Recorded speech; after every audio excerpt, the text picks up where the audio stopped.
Buff Nation, what is going on? Hey, and for anybody who is finding this stream that's over in Kansas State Wildcat territory, welcome to David Talks Buffs.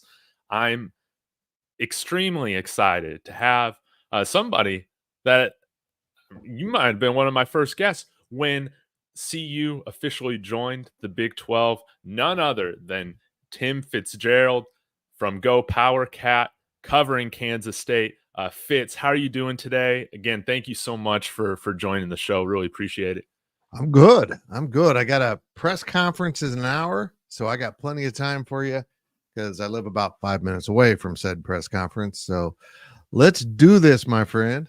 Yes, no doubt about it. Well, this has been one that we've been waiting to see happen for over a year now, and I think that hey, this is great. We're coming off of a big win against UCF after winning a few games. You guys, I believe, bounced back this past week and are entering this game at number 18 in the country. Yeah, big win over Oklahoma State, 42-20. And guys, if you're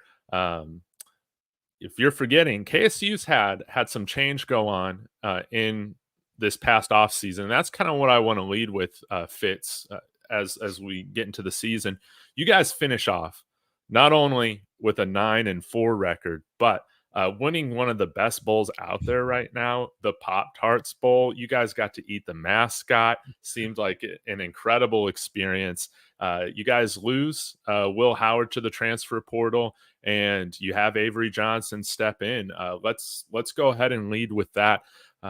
What was kind of the talk? How did the team feel, you think, with Avery Johnson taking over, and how have you judged his performance so far?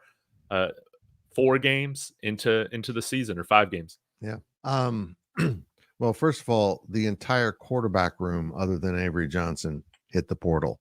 Wow. Every scholarship player knew who was going to be the starter in 2024, and it was Avery Johnson. And what they saw in practice made it pretty definitive. And Avery was pretty good in that Pop-Tarts Bowl. They were really conservative with him as they tried to make sure he didn't get injured, which they kind of continued this year. But it was finally against Oklahoma State, particularly in that second half, when you just saw him let loose and start playing the way he's capable of. Instead of worrying about mistakes and overthinking things, he just got into a groove. And when he does that, he's special. There's no doubt about it. He's a 4.3 kind of runner with pretty good arm strength. I think there was a knock on him that he couldn't pass the ball, but also I think he put a lot of that away too as he relaxed and played in that second half. So his upside's huge. Everyone knew it. And Will Howard, you could say, landed on his feet at Ohio State. So everyone's happy. Yeah.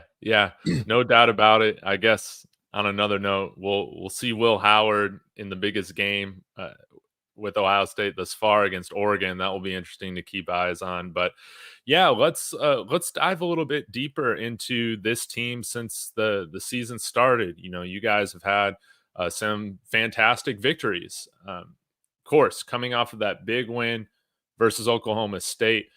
Arizona, you guys beat convincingly, 31-7. First road test in the Big 12, BYU, 38-9. I caught a little bit of the highlights, but I'm sure you can break that down a little bit more. What has been some of the team defining moments for the Wildcats so far in the season? Well, I think coming back at Tulane was important. This team's been hot garbage on the road. I mean, they rallied to beat a pretty good Tulane team, but still, they just didn't look engaged most of the game, but they got it done somehow. And then they go out to BYU and seemed to be playing okay, but ended up kicking 2 field goals with their initial drives into the red zone. And right before half, David, all hell broke loose. I mean, I've never seen a kind of a convergence of bad events for one team all of a sudden. You need to cover this team. Yeah, well, DJ Giddens is over 400 carries now in his career, and that was his first lost fumble, and it turns into a scoop and score, followed immediately by an Avery Johnson interception. Now, at that point, you're thinking, okay, I mean, they can still survive this, but the defense basically lets BYU walk into the end zone. So you get back-to-back touchdowns you've given up. And that don't even start me on the fluky 91 punt yard return with that. The ball was muffed and rolled about 20 yards backwards. Just unbelievable the things that went wrong. But the upside of that is against Oklahoma State, they had a sudden score against the Wildcats. This time it was a pass play down the field, and it didn't rattle K-State that much, but then Avery threw an interception on the very next possession, almost in the exact same part of the field. And not only did the defense hold them to a field goal attempt, they missed that field goal attempt. And I felt like that's when the game switched, to maybe this team switched a little bit, facing so much in common between those two games. They found a way to win. And then, of course, they took this past weekend off, as CU did, and Chris Kleiman hasn't been great after bye weeks. He just hasn't. But a lot of that's been playing really good teams on the road. Well, here we go again. CU, man, I don't know. CU didn't get ranked, did they? No. Okay. Yeah, you they guys. Well, I think we're right there on the cusp. I think that, and I understand. People want to see us get a win against a ranked opponent before we start, crowning us as a top 25 team. I understand it. I think with what I saw yesterday, I think Kansas State is favored in this game. I don't know if you've seen the line. Is it still like 5.5? Yeah, that's what I saw, somewhere around there. So I'm cool with this team continuing to be doubted by the media. I feel like we play a little bit better if we do kind of have that added chip put on our shoulder, which is nice. But let's talk a little bit about coming in here to Boulder. Avery Johnson, like you said, tremendous talent, and it was great to see. On a side note, you guys handle Oklahoma State the way that, this is kind of like how I was expecting Oklahoma State when they're facing good teams to kind of get punched in the mouth. You saw Alan Bowman. It doesn't matter how many years of experience you got. KSU came in there and did their thing. So with the defense, how do you see that traveling? How do you expect Avery Johnson to play after really experiencing his first road test? Well, I guess Tulane, but really BYU is a whole nother level, I would assume, being on the road. How do you think he's going to fare being in Boulder this Saturday? It's a great question. I simply don't know. It's part of his growing experience. He's a true sophomore. He's not a redshirt sophomore. He's a true sophomore. He played in enough games to ruin his redshirt year last year, which was a confusing thing K-State did. But he's got an upside that means he can go in and win a game on the road on his own. But now he's got to prove that he can play better on the road. And I didn't think that'd be a problem for him, but here we are. He hasn't played particularly well in both road games. Got enough done at Tulane, certainly. But if he relaxes and plays, we could be in for an incredible quarterback duel, particularly if K-State's defense decides to play a little zone, because there's no other word for the quality of their zone defense other than it sucks. And when they play man, they're really good. So it'll be interesting to see how they handle Shedeur Sanders and Travis Hunter and all the other weapons. And there's a lot of weapons on this CU team.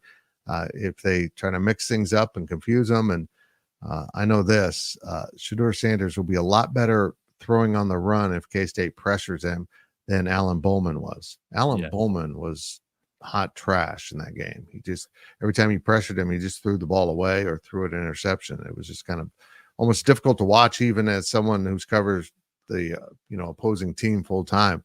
Watching a quarterback that has 7 years experience be that bad was kind of uncomfortable. Yeah.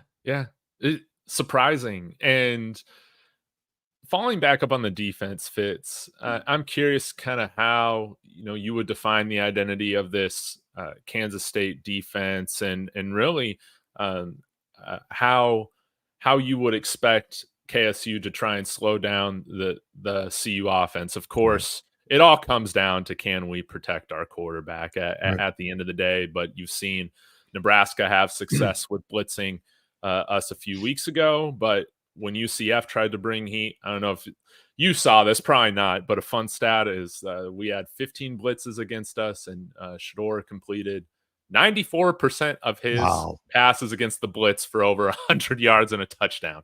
So, quite different results, but again, different teams. Yeah, how do you define this defense? How do you see them trying to slow down the offense of CU? Well, first things, they have been very committed to taking away the run game, which they did um, from the start against Arizona. They had a very good running back who's had success since then. And then Ollie Gordon actually had success in the first quarter. So I don't know if K-State took him away or if Mike Gundy took him away. But they got him 72 in the first quarter, 76 for the game. So they got that under control. And that's really always step one for K-State, which is pretty basic football, but then it puts the quarterback in a situation where they're probably going to be throwing it, and then they can come with the pressure. And they do love to pressure. They've brought pressure to great effect this season. But the difference is, as you just mentioned, Shador Sanders is used to pressure. That's all he's had. I mean, he's been running for his life since he put on that Colorado uniform. Yep. And so if they give him any time, he's going to think he's king for the day. And I think they need to just kind of squeeze the pocket, try to keep him in the pocket, but uncomfortable without a clear line of sight. And that is so much easier said than done. Where do you feel like you guys generate the pressure best from? Is it from the interior? Is it from the edge? Is it from blitzing from the linebackers? Yeah, we've seen a number of K-State defensive ends be able to pressure. Brendan Mott, the senior, has been relentless. I mean, you might block him initially, but if the quarterback scrambles, he's going to go find him. It's been impressive to watch him play. But they have a lot of young defensive ends that have been impactful and can be impactful, and I think will get only better during this season. Coming off an off week, we'll see if that improved them. But linebackers have also played really good. We knew coming into the season that Austin Moore and Des Purnell were really good linebackers. Austin Romaine, there were some questions about him coming off a true freshman season where he was thrust into action due to injuries, and he wasn't that great by season's end. Well, he's come in this year as a true sophomore, just like Avery Johnson, and been bigger, better, and badder in terms of being good, bad. He has been very disruptive. So they bring that a lot too. Those linebackers get involved in the blitzing quite a bit. Okay. And in terms of the coverage, you've already said the zone defense is not a recipe for success for KSU. Are there any particular matchups that you foresee? Like, who do you see mainly trying to cover Travis Hunter or like Jimmy Horn or LeJontay Wester? You got any ideas of kind of the matchups we'll see? Well, I don't know what they're going to do, but I know this. They put Keenan Garber, one of their senior corners, on T-Mac from Arizona. And McMillan was effective in catching the ball, but they got him on the ground immediately. He had 12 catches in the game, but no touchdowns and hardly any yard after completion. And I think that's where they'll probably have them in man with some zone elements behind it, which is a little risky, but the corners in zone have been tragic. So I think they'll try to, man up on some guys. They go pretty deep on the back end, but they've consistently had one guy turn in a stinker performance in every game on the back end. And at BYU, it was Marquise Siegel, senior safety, one of the captains. They picked on him, and I expect Colorado to go do the same. Okay. On the flip side, let's talk a little bit about this KSU offense. Let's lead with the running game first and foremost. How has big elephant in the room, you guys go and get one of our top young players in the portal last spring. What the heck? You guys bring Dylan Edwards back home to the Little Apple. My question is, how has he been faring so far? What has his role been in support of the offense? He didn't get enough touches early on. Maybe that was as he learned the playbook a little bit. There was some frustration, including for me, that you brought in this athlete, you raved about him, and then you put him on the field for 5 offensive snaps at Tulane. He did have the punt return for a touchdown against Arizona, which everyone got to see his speed. They used him quite a bit against Oklahoma State, who seemed to key on him Hmm. And he opened up a lot of opportunity for Avery Johnson at quarterback, and of course DJ Giddens, who is the starter and maybe the best running back this season in the Big 12, as he went for like 187 against Oklahoma State on 15 carries. So, the K-State running game has been really effective, particularly when they put those three cats on the field together, because then a defense has to try to figure out who are they going to stop when all three guys can hit the home run if they hit the right seam. So that puts a lot of pressure on the defense. And I've seen too, I think, DJ Giddens and Dylan Edwards are averaging over 6-7 yards a carry respectively, which is very impressive. That's KSU football. In terms of the defenses that you guys have faced, has there been like a theme? Are you guys mainly facing man coverage with stacked boxes? Or I know that, hey, KSU, if they're coming back from a deficit, maybe that's kind of where CU could take advantage if they are able to put them in passing situations. What have they had success in against seeing defensively, and what has given them trouble? Well, it's been the passing game that's been the problem. They finally had their first touchdown to a receiver. They've been really effective throwing the ball to the tight end. In fact, they're down one of their best tight ends, but they've now played 4 tight ends this season, and kind of the main part of the game, and all 4 have scored touchdowns. So that's kind of an Avery Johnson go-to is go find his tight ends, who often get lost, among everyone else worrying about something, including Avery running. You can see it quite often. He'll roll out and a safety will kind of step up and give a little air to the tight end, and it's over. Mostly, though, K-State is run the ball effectively against everything people have put out there. And if they get so committed to the run, they forget the back end.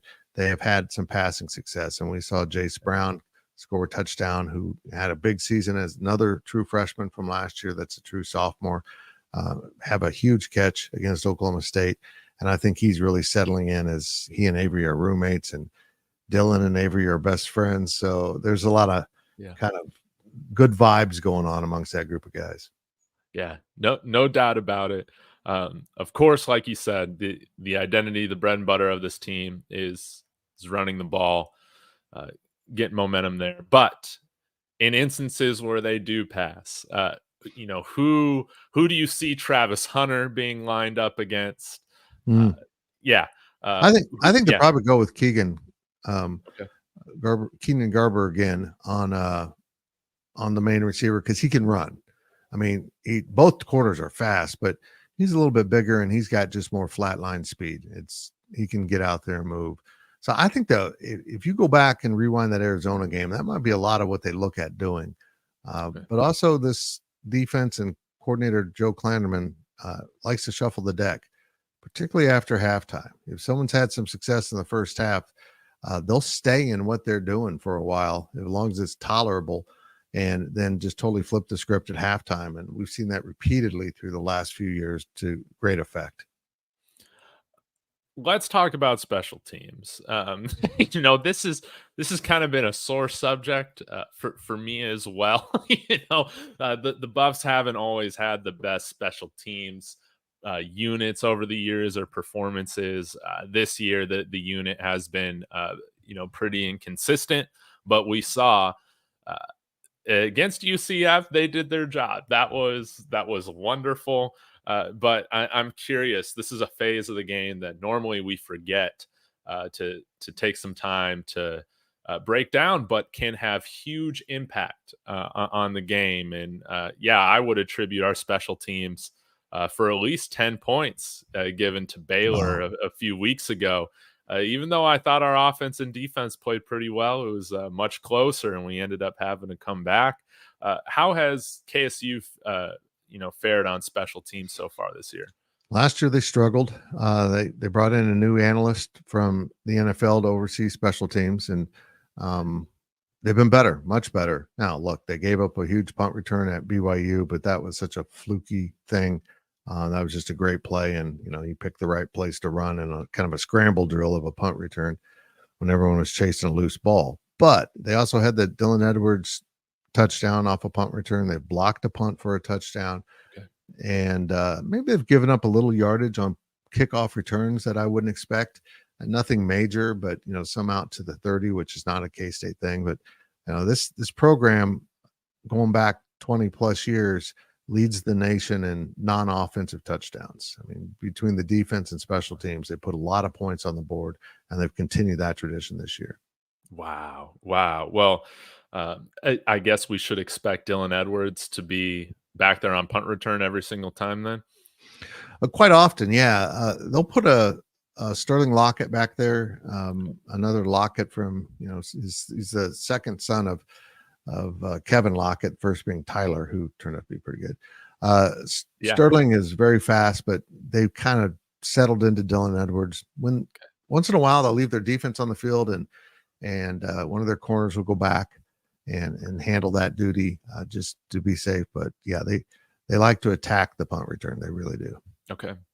And yeah, I don't think as long as, and I assume you guys have a kicker with a fine enough leg, being at altitude, giving up any kick return yardage, I don't think really should be an issue. We are down our kickoff specialist. So Jace Feely is out with I believe a torn ACL. So we had a freshman walk on handle the kickoff duties because our place kicker Mata doesn't have the biggest leg.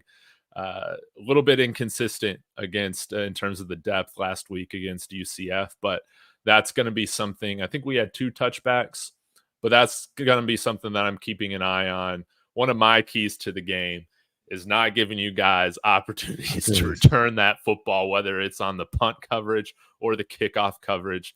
That's going to be crucial. But if we are struggling to get kickoffs deep, I could definitely see that as a potential area where KSU could capitalize at altitude, sadly. But my question for you, Tim, is coming on here, giving us a little preview of the Wildcats behind enemy lines.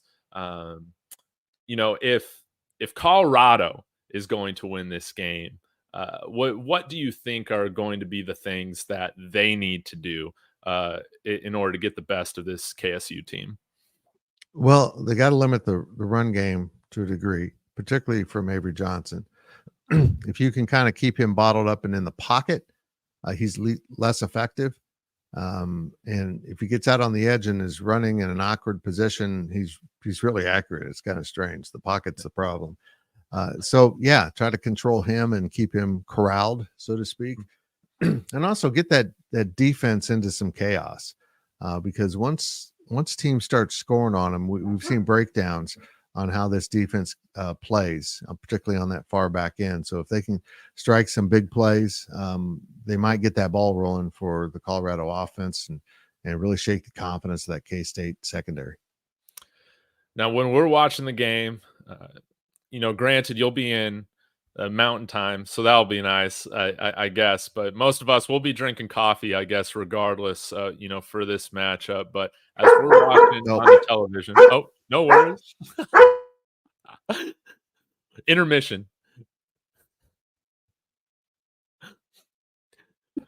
Yeah, that's a studio at home. Once in a while, someone rings the doorbell. Oh man, I love it. But as we're watching the game on TV, are there any players or numbers that CU fans we just should be thinking of, like, okay, who should we be watching for, paying attention to while they're on the field outside of kind of the main characters of Avery Johnson, DJ Giddens, and Dylan Edwards?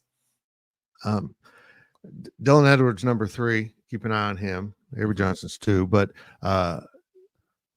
probably just to give you a couple numbers, there's a receiver at number 10 and a corner at number 10. And I guarantee you the stadium announcer is going to confuse them both because they're both on the field. They're both the same and they both can play. So keep eyes on number 10.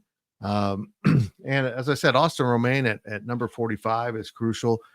Brendan Mott at number 38, kind of a non-traditional defensive end number as he came, kind of as a walk-on gray shirt type of guy.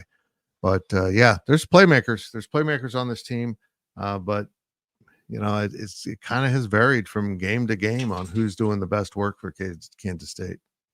Oh man, well, it should be a lot of fun. I'm glad that hey, you're going to be able to get out to Boulder. You're making me jealous. Are you planning to go to the sink or anything? You got anything planned with Adam Munster Tiger, 24/7 counterpart? No, I'm too old to keep up with a guy named Monster Tiger. I can't do that. I look forward to seeing him. I really did miss Colorado in the conference, and because this always was one of my favorite trips to make. So yeah, we'll be heading out to Boulder on Friday, even though the game is late Saturday. That's always fun to sit around all day and watch football and try not to be tired by halftime of your game. So yeah, that's what happened at BYU. We got the late kick actually 15 minutes later than this one. So it makes for a late night, but at least we don't have to get to the airport early. We can sleep in a little bit and drive back. So hey. But yeah, I'm fired up for many reasons to be going out to Colorado. Yeah, it's this feels, like Big 12. Of course, we played Baylor to open up the conference play, but this really feels like a true welcome back to the Big 12 type of moment. I think it's going to be a wonderful game, a big statement game. Feel like for both teams, Colorado going up against our highest ranked opponent of the year. You guys going into, I think, what should be a very rowdy environment out there in Boulder with the team that's on a 3-game winning streak. So I think we're in for some good football. Tim, again, thank you so much for your time coming on here before getting to that press conference. Really appreciate it. And man, hopefully I can make it out to the Little Apple next year. We'll see where David Talks Buffs is at this point next year. But for all my viewers, fans that want to keep up with what you're doing at GoPowercat, guys, please go subscribe. I follow them. They're wonderful. Where can we find you? Is there any particular shows or content that we can look forward to seeing from you this week? Yeah, we do 4 podcasts during the course of the week. I have a video called The Daily Delivery, about 4 to 5 minutes long.